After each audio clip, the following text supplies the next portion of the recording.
नमस्कार, मैं हूं विजयश्री और स्वागत है आपका सियासत नगरी में।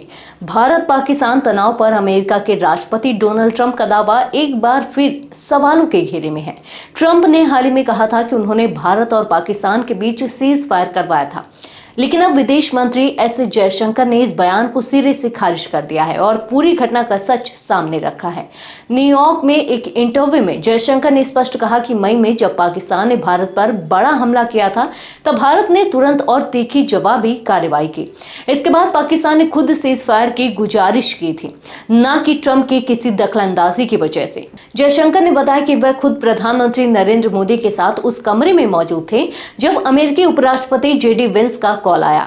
कॉल में सिर्फ औपचारिक बातें हुई, ना व्यापार की कोई चर्चा थी, ना सीज फायर की। उन्होंने बताया कि 9 मई की रात पाकिस्तान ने भारत के खिलाफ हमला किया, लेकिन अगले ही दिन भारतीय सेना ने जवाबी कार्रवाई में ऐसा प्रहार किया कि पाकिस्तान घबरा गया। 10 मई को अमेरिकी विदेश मंत्री मार्को रूबियो ने जयशंकर से बात कर बताया कि पाकिस्तान अब बातचीत चाहता है। उसके कुछ ही घंटे बाद पाकिस्तान के director general of military operations major general Kashif Abdullah ने भारत के DGMO lieutenant general Rajiv Ghai को कॉल कर सीज फायर की अपील की।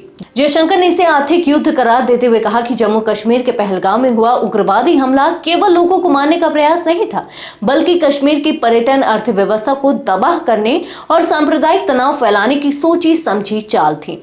उन्होंने स्पष्ट कहा, मैंने खुद सब देखा है, यह पूरी तरह पाकिस्तान की ओर से आई पहल थी।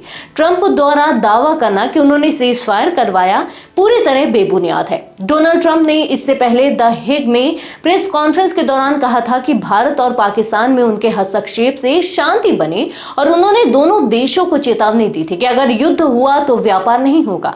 लेकिन जयशंकर की सटीक और तथ्यों पर आधारित बयान से ट्रंप की कहानी की हवा निकल गई है। भारत ने स्पष्ट कर दिया है कि वह किसी के दबाव में नहीं झुकेगा और जब बात राष्ट्रीय सुरक्षा की हो तो फैसला मैदान में होगा, ना कि कूटनीतिक दावों में। आज के लिए बस इतना ही।